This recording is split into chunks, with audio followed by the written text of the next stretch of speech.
నమస్తే. నేను మీ doctor almost Srikanth Goud. ఈరోజు తెలంగాణ ప్రాంతంలో తెలంగాణ అస్తిత్వ చిహ్నాలను ఒక్కొక్కటి కూడా ఈ యొక్క రాష్ట్ర ప్రభుత్వం కనుమరుగు చేస్తూ ఉన్నది.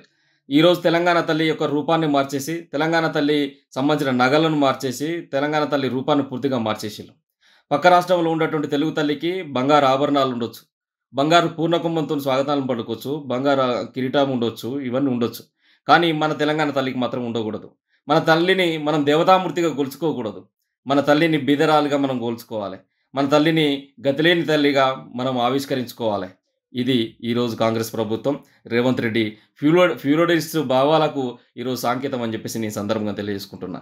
ఈరోజు పక్క రాష్ట్రంలో ఉన్నటువంటి తెలుగు తల్లి దేవతామూర్తిగా పూర్ణ కుంభాలతో స్వాగతం పలుకుతుంటే, ఇదే భరతమాతకు రూపం ఇచ్చినటువంటి కాంగ్రెస్ ప్రభుత్వం భారతదేశానికి స్వతంత్రం వచ్చిన తర్వాత మరి ఏ ఒక్క స్వతంత్ర సమరయోధులకు సంబంధించి, ఏ ఒక్క స్వతంత్ర సమరయోధులు అయినటువంటి మహిళల సంబంధించిన ముఖ చిత్రాలను దాంట్లో ప్రతిబింబించే విధంగా మీరు ఎందుకు ఆ రోజు చర్యలు చేపట్టలే? ఈరోజు చాకల ఐలమ్మ పోరాట స్ఫూర్తిని నింపే విధంగా ఈరోజు ఈ విగ్రహం ఉందని చెప్పేసి అంటున్నారు. నేను అడుగుతున్నా, ఈ ప్రాంత అస్తిత్వం గాని, దేశ అస్తిత్వాన్ని గాని ఒక ఒక వర్గానికో లేకపోతే ఒక వ్యక్తి యొక్క విధానాలకో దాంట్లో రూపం ఉండే విధంగా ఉండకూడదు. కేవలం మన ప్రాంత సంబంధించిన చరిత్రనో, మన ప్రాంత సంబంధించినటువంటి సంస్కృతినో ఇమిడింపై చేసే విధంగా, సబ్బండ వర్గాల యొక్క స్ఫూర్తి దాంట్లో కల్పించే విధంగా ఆ విగ్రహావిష్కరణలు అనేటువంటివి ఉండాలి. అదే స్థాయిలో ఈరోజు భరతమాత విగ్రహావిష్కరణ కూడా జరిగిందని నేను అనుకుంటున్నా. మరి అదే విధంగా మీరు స్వతంత్ర సమరయోధుల యొక్క రూపాలే దాంట్లో ఉండాలని గనక అనుకుంటే, Sarojini Naidu nightingale of India, మరి ఆమె యొక్క రూపాన్ని దాంట్లో ఎందుకు మీరు ప్రతిబింబించే విధంగా మీరు యొక్క ఆ విగ్రహాన్ని, భరతమాత విగ్రహాన్ని పెట్టలేకపోయారు? ఝాన్సీ లక్ష్మీబాయి రాజ్య సంక్రమణ సిద్ధాంతానికి ఎదురొడ్డి పోరాడి, డల్హౌసీతోని పోరాడి 1957 సిపాయిల తిరుగుబాటులో కీలకంగా భూమిక పోషించి చంకన చట్టుబిడ్డనెత్తుకొని వెనక చంకన భుజాన పిల్లోడిని కట్టుకొని ఆ రోజు అంత వీరోచిత పోరాటం చేసినటువంటి ఝాన్సీ లక్ష్మీబాయి సంబంధించినటువంటి రూపం వచ్చే విధంగా మీ యొక్క భరతమాతను ఎందుకు రూపొందించలేకపోయారు? ఈరోజు దుర్గాబాయి దేశముఖ్ లాంటి మహిళా వీరవనిత కూడా ఆ యొక్క స్వతంత్ర ఉద్యమంలో ఉవ్వెత్తున ఎగిసిపడింది కదా! మరి దుర్గాబాయి దేశముఖ్ యొక్క ముఖ చిత్రం వచ్చే విధంగా భరతమాత యొక్క ఉనికి, భరతమాత యొక్క ముఖ చిత్రం ఎందుకు లేదు? దేవతామూర్తి విగ్రహాన్ని ఎందుకు ఆ రోజున ప్రతిష్ఠించిల్లు? ఆ భరతమాతకు కిరీటం ఎట్లొచ్చింది? ఆ భరతమాతకు ఆభరణాలు ఎట్లొచ్చినాయి?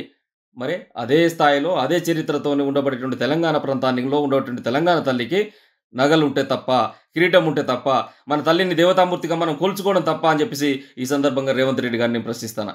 అదే విధంగా నిజంగా ఈరోజు మీరు చేయబోతున్నటువంటి ఏదైతే తెలంగాణ తల్లి విగ్రహం అని చెప్పుకుంటున్నారో, అది తెలంగాణ తల్లి విగ్రహం కాదు.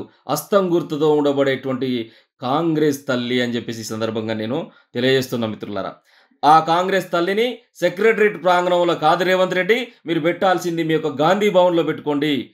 మీరు ఏదైతే మహాత్మా జ్యోతిరావు పూలే సంబంధించిన భవన్ అని చెప్పేసి ప్రగతి భవన్‌కి పేరు పెట్టుకున్నారో, టీఎస్‌గా ఉన్నటువంటి స్టేట్‌ను ఆ కోడ్‌ను టీజీగా మార్చుకున్నారో, యాదాద్రి అనేటువంటి సంబంధించిన జిల్లాను యాదగిరిగుట్టగా మార్చుకున్నారో, వీటన్నిటికి కూడా పెద్ద మనసుతోని స్వాగతం పలికింది తెలంగాణ సమాజం.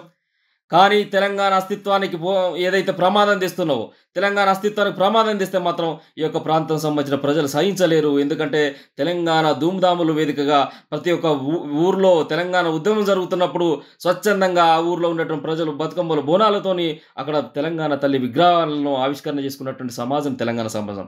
పోరాట స్ఫూర్తిని చూపెట్టినటువంటి సమాజం తెలంగాణ సమాజం. అట్లాంటి తల్లిని ఈరోజు బోసిమేడతో, నెత్తిన కిరీటం అనేటువంటిది లేకుండా ఒక సామాన్యురాలుగా చూపెట్టే ప్రయత్నం చేసినావు. అది నీ ఫ్యూడలిస్ట్ భావాలకు, తెలంగాణ సమాజం, తెలంగాణ మహిళలు, తెలంగాణ సంబంధించిన వాళ్ళు ఇట్లనే ఉండాలని చెప్పేసి చెప్పేటువంటి నీ ఫ్యూడలిస్ట్ భావాలకి ఇది సంకేతం అని చెప్పేసి ఈ సందర్భంగా నేను తెలియజేస్తాను మిత్రులారా. అదేవిధంగా ఏదైతే చేతిలో వరి సంబంధించినటువంటిది ఉందో, ఆ వరి ధాన్యం ఏదైతే ఉందో, ఈ వరి ధాన్యం కేవలం ఒక తెలంగాణ ప్రాంతంలో పండట్లేదు.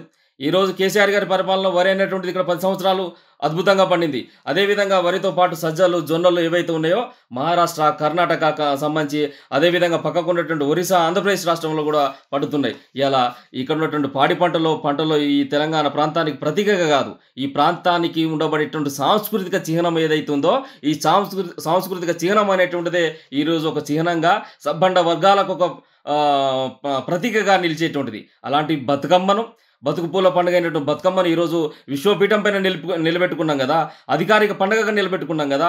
ఈరోజు బతుకమ్మ అనేటువంటిది నా తల్లి తెలంగాణ చేతుల్లో నుంచి దూరం చేసిన దుర్మార్గుడు ఎవడు? ఈ ప్రాంత అస్తిత్వాన్ని ఎందుకు దెబ్బతీయాలనుకుంటున్నావు? ఎవరి కోసం, ఎవరికి అమ్ముడు పోయి ఈ ప్రాంత అస్తిత్వాన్ని దెబ్బతీస్తున్నావో రేవంత్ రెడ్డి, దయచేసి సమాధానం చెప్పాలి. మా తల్లి చేతిలో ఉన్నటువంటి బతుకమ్మ మాయమైంది. నా తల్లి చేతిలో ఉండేటువంటి బంగారు పళ్ళెం మాయమైంది. కిరీటం మాయమైంది. నగలు మాయమైనయి. మరి ఇయన్నీ అమ్ముకొని నీ 6 గ్యారంటీలను అమలు చేద్దాం అనుకుంటున్నావా రేవంత్ రెడ్డి? ఏం చేద్దాం అనుకుంటున్నావు?